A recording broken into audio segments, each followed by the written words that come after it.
कई दिनों से लगातार बारिश हो रही थी। खेत जलमग्न हो चुके थे और काम धंधा ठप था। गांव के एक कोने में एक छोटी सी झोपड़ी में एक छोटा सा परिवार रहता था। रामू के घर का राशन खत्म हो रहा था। उसकी पत्नी गौरी चिंता में रामू से कहती है, रामू, अब तो घर में दाल चावल भी खत्म हो गए हैं, कुछ इंतजाम करो। हाँ गौरी, ये बारिश की वजह से कुछ इंतजाम नहीं हो पाया और कोई काम धंधा भी नहीं है। हाँ, पर हमारे पास ज्यादा अनाज नहीं है।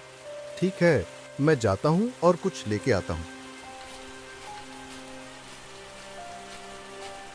रामू छाता लेकर बारिश में गांव की मंडी पहुंचा। वहां उसने देखा कि लोग बारिश में भी सब्जियां और राशन खरीद रहे थे, लेकिन कोई भी गर्मा गर्म खाना बेचने वाला नहीं था। भैया, 1 किलो आलू, थोड़ा मिर्च और धनिया देना। जी ठीक है भैया जी।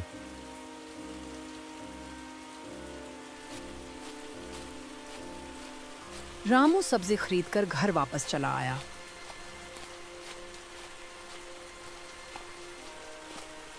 ये लो गौरी, मैं कुछ आलू लेकर आया हूँ, इन्हीं से पराठे बना दो।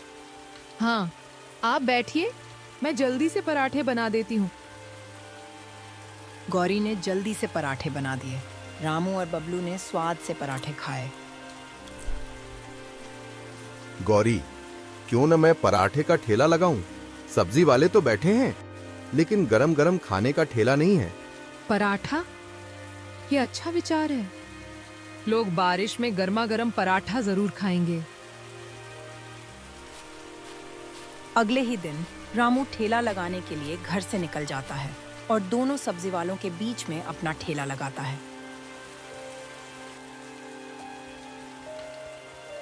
एक आलू पराठा देना।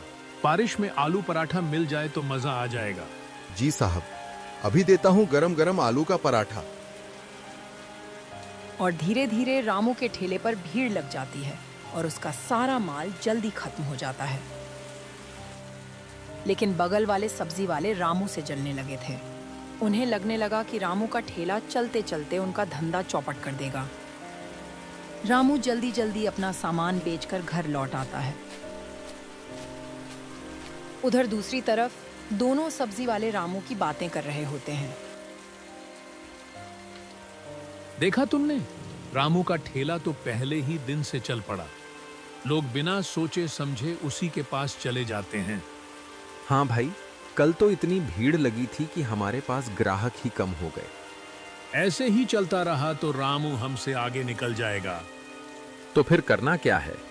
एक काम करते हैं, अब से रामू को सब्जी देना बंद कर देते हैं। देखते हैं फिर वो अपना ठेला कैसे चलाता है। दोनों की बातें ईर्ष्या और जलन से भरी थीं। वे रामू की मेहनत को रोकने के लिए षड्यंत्र रचने लगे। अगले दिन रामू रोज की तरह आलू लेने के लिए बाजार गया। उसे उम्मीद थी कि आज भी आसानी से सब्जी मिल जाएगी और वह अपना ठेला लगा पाएगा। भाई, 2 बोरी आलू दे दो। आज आलू खत्म हो गए हैं। अरे, कल तो बोरी भर पड़ा था, फिर आज कैसे खत्म हो गए? हाँ, हमारे पास भी सब खत्म हो गया, तुम किसी और से ले लो। रामू को समझ आ गया कि यह सब उनकी चाल है। सब्जी वाले जानबूझकर उसे सब्जी नहीं दे रहे थे ताकि उसका ठेला बंद हो जाए। रामू को आलू कहीं से भी नहीं मिलते और वह घर वापस आ जाता है। रामू खाली हाथ घर लौटता है। गौरी उसे देखकर चिंतित होकर पूछती है, रामू, क्या हुआ? उदास क्यों लग रहे हो? और आलू कहाँ हैं? गौरी, क्या बताऊं, किसी ने भी आलू नहीं दिए, सब हमसे जलते हैं। पता नहीं अब हम लोग क्या करेंगे। कोई बात नहीं रामू, भगवान हमारी मदद जरूर करेगा। हाँ, मैं कल जंगल से कुछ लकड़ियां काट लाऊंगा, उन्हें बेचकर कुछ दिन का गुजारा हो जाएगा।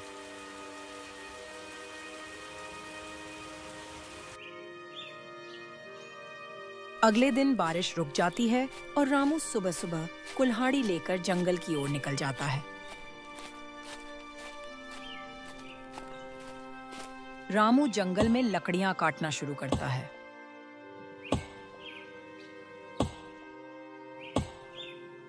तभी अचानक तेज बारिश आने लग जाती है। बारिश से बचने के लिए रामू जल्दी जल्दी कदम बढ़ाता है और जंगल में बनी एक झोपड़ी के अंदर चला जाता है।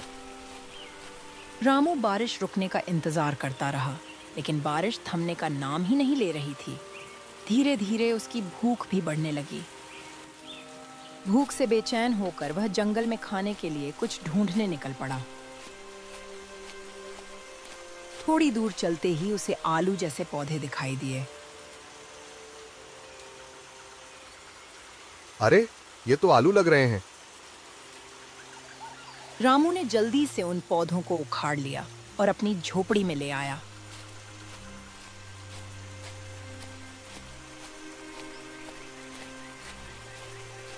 रामू ने झोपड़ी में पहुंचकर आग जलाई और सावधानी से आलूओं को उस पर भूनने लगा। उसने आलू खा लिए और तृप्त होकर गहरी नींद में सो गया। अगले दिन जब बारिश थम गई तो रामू लकड़ियां और बचे हुए आलू लेकर अपने घर लौट आया। कहाँ रह गए थे आप? मैं कल रात से आपकी बहुत चिंता कर रही थी। अरे, कल जंगल में बहुत बारिश हो गई थी, इसलिए मैं वहीं रुक गया। और देखो, ये आलू लाया हूं। आलू कहाँ से लाए? जंगल से। चलो, जल्दी से इनके पराठे बना दो। पराठे तो बहुत अच्छे बने थे। मैं सोच रहा हूं कि हम इन आलूओं का इस्तेमाल करके ठेले पर बेचें तो कैसा रहेगा। हाँ, यह बहुत अच्छा विचार है। ठीक है, मैं जाता हूं और जंगल से आलू लेकर आता हूं। यह कहकर रामू जंगल गया और कुछ देर बाद आलू लेकर वापस घर आ गया।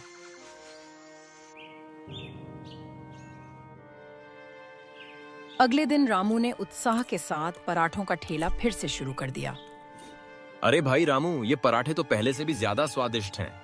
हाँ भैया, ये पराठे जंगली आलू से बने हैं। मैं रोज जंगल से आलू लाता हूँ। ये सुनकर पास ही खड़े दोनों सब्जी वालों के कान खड़े हो गए। उन्हें तुरंत समझ में आ गया कि रामू जंगल से आलू लाकर पराठे बना रहा है। रात में दोनों सब्जी वाले आपस में चिंतित होकर बातें करने लगे। ये जंगली आलू तो हमारा काम बंद करवा देंगे। अगर सब लोग जंगल से आलू ले आएंगे तो हमसे कौन खरीदेगा? हाँ भाई, सही कहा। तो अब करना क्या है? एक काम करते हैं, कल सुबह सुबह जंगल चलते हैं और सारे आलू के पौधे काट डालते हैं।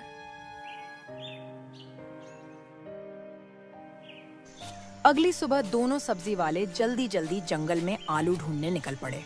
थोड़ी दूर जाने पर उन्हें आलू के पौधे मिल भी गए और उन्होंने चालाकी से जाकर जंगल में सारे पौधे काट दिए। दोपहर को जब रामू आलू लेने जंगल पहुंचा तो उसने देखा कि सारे पौधे काट दिए गए हैं। अरे, ये पौधे किसने काट दिए? आलू की तलाश में वह बेचैन होकर जंगल के और अंदर चला गया। थोड़ा और अंदर जाने पर रामू की नजर बड़े बड़े आलू के पेड़ों पर पड़ी। अरे वाह, मेरी तो लॉटरी लग गई। इतने बड़े बड़े आलू। उसने जल्दी जल्दी आलू अपने झोले में भरे और खुशी खुशी घर की तरफ निकल गया।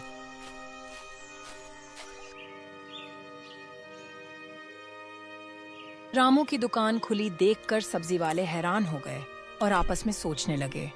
हमने तो इसके सारे आलू बर्बाद कर दिए थे, फिर भी इसने दुकान कैसे खोल ली? कई दिनों तक ऐसा ही चलता रहा और रामू की दुकान खूब चल निकली। धीरे धीरे उसके पास कुछ पैसे भी जमा हो गए।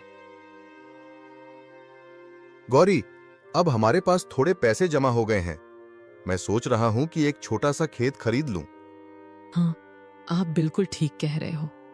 उधर दूसरी तरफ सब्जी वाले जल भुन रहे थे और मन ही मन सोच रहे थे कि रामू दिन ब दिन आगे कैसे बढ़ता जा रहा है। जैसे पिछली बार हमने आलू के पौधे काट दिए थे, इस बार भी काट देते हैं, फिर देखते हैं रामू ठेला कैसे लगाता है। हाँ, ठीक कहा तुमने। ठीक है, तो कल जंगल चलते हैं और काम तमाम करते हैं। अगली सुबह दोनों सब्जी वाले जल्दी जल्दी जंगल में आलू ढूंढने निकल पड़े। अरे, कितना समय हो गया है जंगल में घूमते घूमते, लेकिन आलू तो कहीं दिख ही नहीं रहे। हाँ, अब तो शाम होने में भी थोड़ा ही समय बाकी है। दोनों जंगल में भटक गए और रास्ता न मिलने पर झोपड़ी में रात गुजारनी पड़ी।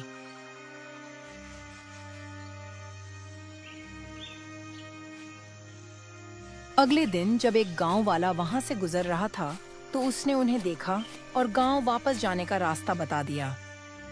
उसी आदमी ने गांव जाकर सरपंच को बताया कि सब्जी वाले जंगल में कहीं खो गए थे। यह सुनकर सरपंच को उन पर थोड़ा शक हुआ और उसने तुरंत संदेश भिजवाकर दोनों सब्जी वालों को पंचायत में बुला लिया। बताओ, तुम लोग जंगल क्या करने गए थे? हम लोग तो बस जंगल में सैर करने गए थे। अगर सैर करने गए थे तो रास्ता कैसे भटक गए? सच सच बताओ। सच कहें तो हम लोग आलू ढूंढने और उन्हें काटने गए थे ताकि रामू ठेला न लगा सके। हाँ, मुझे पहले से ही शक था। तुम लोगों ने मेरे साथ अच्छा नहीं किया। मैं तो ईमानदारी से अपना काम कर रहा था और तुम लोगों से ही आलू खरीदा करता था। मेरा ठेला चलता तो तुम्हारा भी फायदा होता। हमें माफ कर दो रामू, हमसे गलती हो गई। ठीक है, सजा के तौर पर अब ये दोनों 2 महीने तक रामू की मदद करेंगे। रामू ने भी अपनी छोटी सी जमीन पर आलू की खेती शुरू कर दी और उन्हीं आलूओं से पूरे गांव को पराठे खिलाने लगा।